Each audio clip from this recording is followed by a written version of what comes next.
Hi guys, so in this video we'll be covering the various pathologies of the eyelids.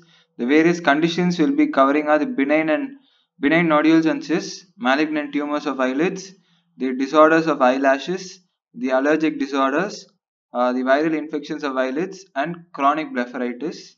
Uh, Ptosis, ectropion, entropion, miscellaneous acquired diseases, and congenital malformations will be covered in the next video along with the lacrimal sac.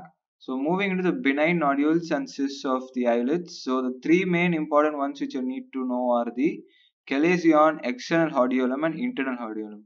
Chalazion is sterile inflammation of the meibomian glands. It is painless. The treatment for this will be your incision and curettage. So these are examples of chalazion, and this is the procedure of incision and curettage. So this is the chalazion clamp. It's of different sizes, and what they're using is a curette to remove the pulsaceous material inside the chalazion. Then external hordeolum, it's also known as stye. So this is the inflammation of glands of Zeiss and Moll. It's usually due to a staphylococcus infection, and it's usually painful. So this is an example of external hordeolum on the upper eyelid, and you can see the pus point over here. So that's a clinical thing which you'll see in the upper eyelid. Moving on to internal hordeolum. So this is the inflammation of the meibomian gland due to bacteria. The same staphylococcus goes and infects this chalazion. It becomes an internal hordeolum. This is also a painful condition. So those are all the benign nodules and cysts. The various benign tumors are your squamous cell papilloma, which is this picture over here. So there are two types of squamous cell papilloma. We can go read about that if you want to know in detail. So that's your squamous cell papilloma. Then basal cell papilloma. So this is your basal cell papilloma. Over here you can see the picture. And actinic keratosis. So this is usually due to prolonged sun exposure. The picture is over here. You can see these margins clearly visible. So that is your actinic keratosis. Then you have your melanocytic nevus, which is of three types: intradermal or junctional or compound. So this will be your intradermal nevus, this will be your junctional nevus, and this will be a compound nevus. So just have a good look at the picture over there. And then capillary hemangioma, it's also known as strawberry hemangioma. So that's another benign tumor of the eyelid. Then moving on to nevus flammeus, this is known as port wine stain. This is due to Sturge-Weber syndrome. Sturge-Weber syndrome usually. So that is that. And then you have xanthelasma, which is white yellowish subcutaneous plaques, usually due to it's seen in CAD patients and hypercholesteremia patients. So you can see this over here, xanthelasma. And finally neurofibroma, which is just this over here. It's your neurofibroma. So those are all your benign tumors of your eyelids. And moving on to the malignant tumors. So there are four main malignant tumors, which are your basal cell carcinoma, squamous cell carcinoma, keratoacanthoma, and sebaceous gland carcinoma. Just know that there are three types of basal cell carcinoma, or three stages rather. Can be either nodular, nodulo-ulcerative, or sclerosing. This is the same pattern which is going to be there for squamous cell. It can either be nodular, it can be not nodular ulcerative, or it can be associated with the cutaneous horn. Usually hyperkeratosis is present. That's how you differentiate between a basal cell carcinoma and squamous cell carcinoma. If hyperkeratosis is present, you're going to suspect squamous cell carcinoma.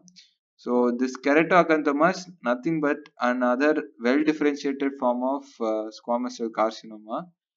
Then sebaceous gland carcinoma is another malignant tumor. It is of nodular type, spreading type, and page stored spreading type. So I can't add the photos for these tumors because they may be very gross looking, and it won't be nice. If you want, you can go check it out. But I personally wouldn't suggest. Just know the names and the different stages of the disease. Um, Moving to the disorders of eyelashes. So there are 5 disorders of eyelashes which you need to know: trichiasis, distichiasis, eyelash ptosis, and trichomegaly and madarosis. So trichiasis is nothing but posterior misdirected eyelashes. It can cause corneal ulcer. So the treatment for this is epilation using forceps or ablation using argon laser or surgery where you do a wedge resection. So that's trichiasis. Then dystichiasis, it can be either congenital or acquired.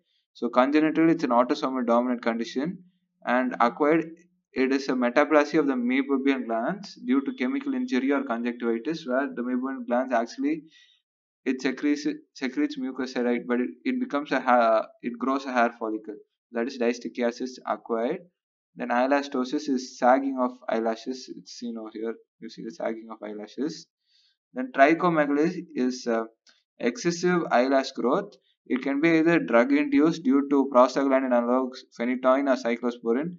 It can be acquired due to age or hypothyroidism, or it can be congenital syndrome. There are many congenital syndromes mentioned.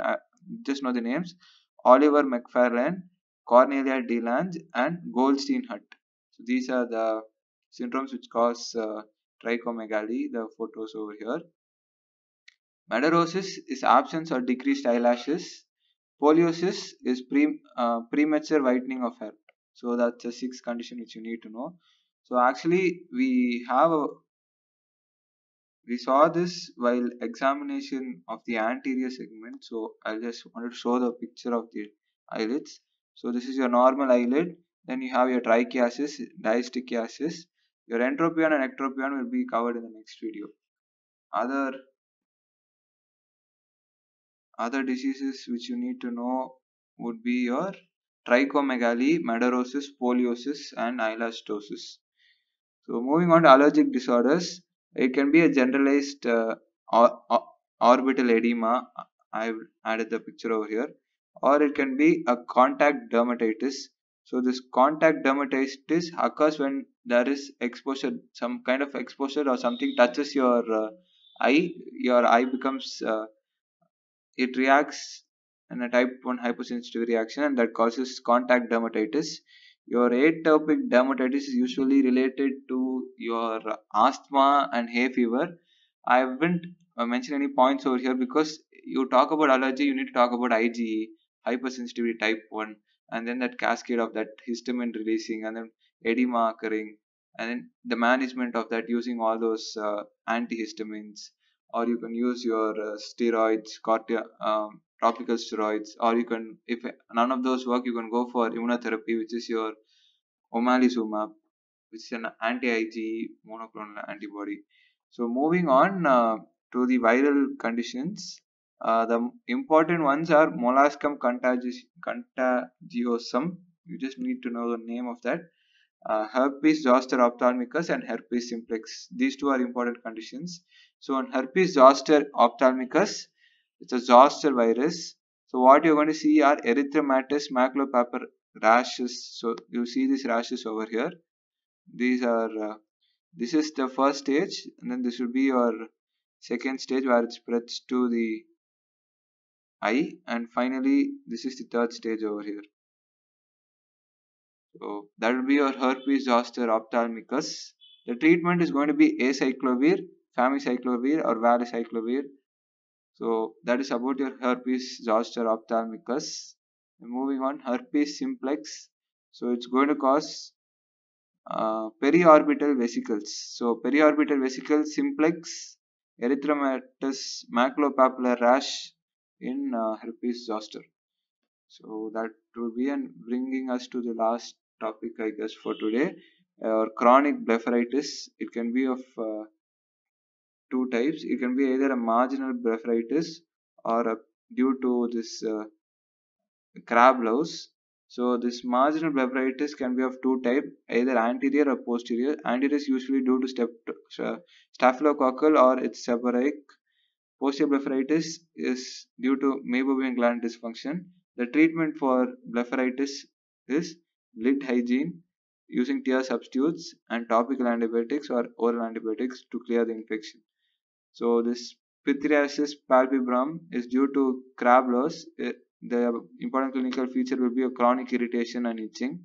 Treatment is you use a forceps and you mechanically remove the loss.